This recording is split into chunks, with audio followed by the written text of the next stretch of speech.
Chapter 3, Flight in the Night. For hours, poor Much Afraid lay sleepless on her bed, too bruised in mind and body to rest in one position, but tossing and turning wearily from side to side until long after midnight. Somewhere at the back of her mind was a dreadful uneasiness, as though there was something she ought to remember but was unable to do. When at last she fell asleep, this thought still haunted her.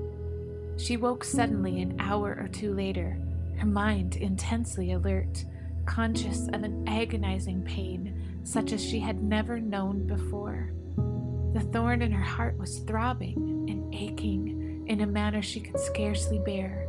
It was as though the pain was hammering out something which at first she was still too confused to be able to understand. Then, all of a sudden, in a terrible flash, it became clear to her, and she found herself whispering over and over again, "The shepherd came and called me as he promised, but I didn't go to him or give any answer. Supposing he thought that I changed my mind and didn't want to go with him. Supposing he has gone and left me behind, gone without me.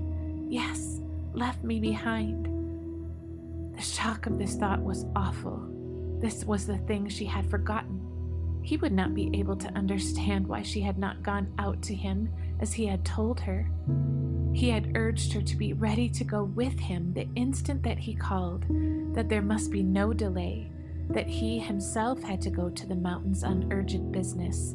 She had not been able to go even to the trysting place as usual that evening. Of course he would think that she was afraid. Perhaps he was gone already and alone. Much Afraid turned icy cold, and her teeth chattered, but it was the pain in her heart which was the most awful part of her distress. It seemed to suffocate her as she lay there in bed. She sat up, shivering with cold, and with the horror of the thought. She could not bear it if he had gone and left her behind. On the table beside her lay the old songbook. Glancing down at it in the light of the lamp, she saw it was open at the page whereon was written a song about another shepherdess.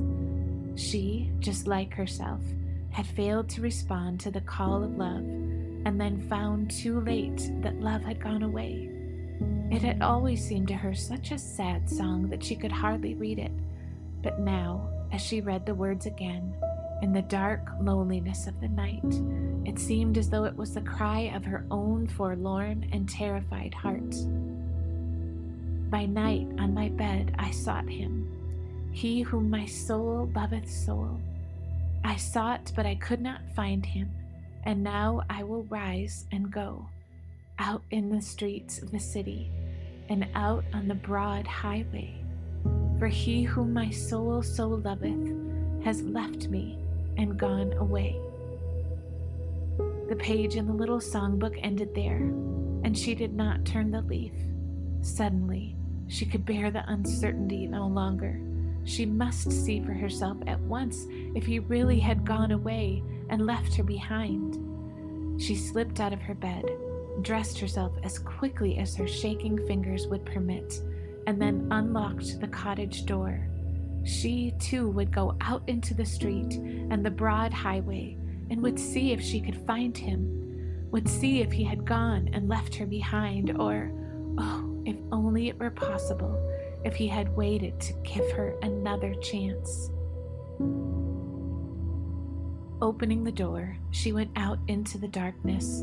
100 craven fears lurking in the lonely street could not have deterred her at that moment, for the pain in her heart swallowed up fear and everything else and drove her forth.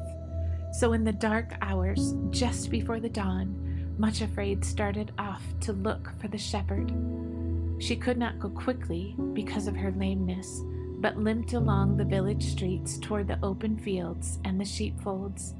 As she went, she whispered to herself, "O shepherd, when you said that love and pain go together, how truly you spoke." Had she but known or even dimly sensed what it would be like, would she? Could she? possibly have consented to let him put the thorn in her heart. It was too late now. It was there. Love was there, and pain, too, and she must find the shepherd. At last, limping and breathless, she came to the sheepfolds, still and silent in the dim starlight. One or two under-shepherds were there, keeping watch over the flocks through the night, and when they heard footsteps approaching, they rose up from the ground and went to meet the intruder. "Who are you?" they challenged her in the darkness, then stared in amazement as their lanterns flashed on the white-faced and frightened eyes of Much Afraid. "Is the chief shepherd here?" she gasped as she leaned against the wall of the sheepfold, panting and trying to recover her breath. "No," said the watchman, staring at her curiously. "He left the flocks in our charge this night and gave his orders. He said that he had to make a journey to the mountains, as he often does, and did not say when he would be back." Much Afraid could not speak. She moaned and pressed her hands to her heart, feeling as though it would break.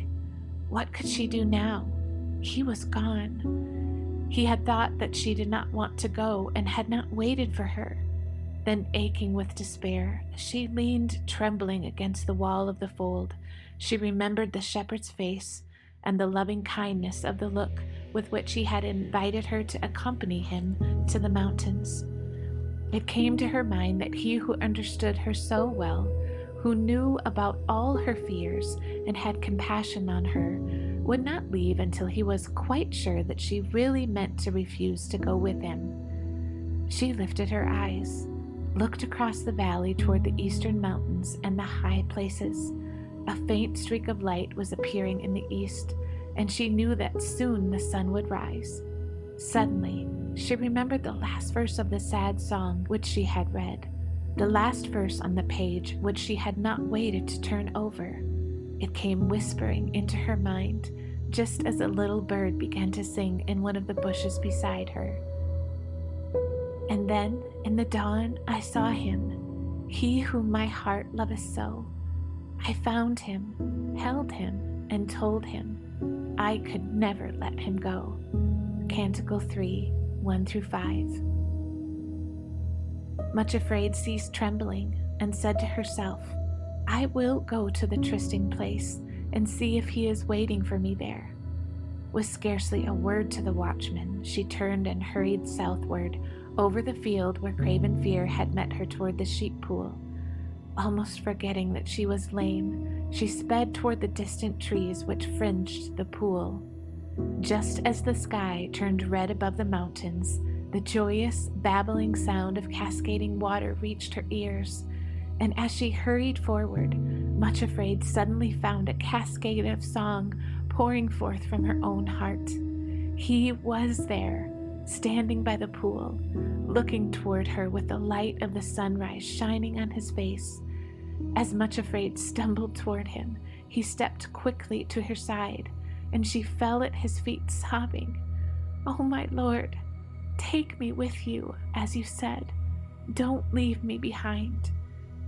"I knew you would come," he said gently, "but Much Afraid, why were you not at the trysting place last evening? Did you not hear me when I passed your cottage and called? I wanted to tell you to be ready to start with me this morning at sunrise." As he spoke, the sun rose fully over the peaks of the mountains and bathed them both in a lovely golden light. "I am here," said Much Afraid, still kneeling at his feet, "and I will go with you anywhere." Then the shepherd took her by the hand, and they started for the mountains.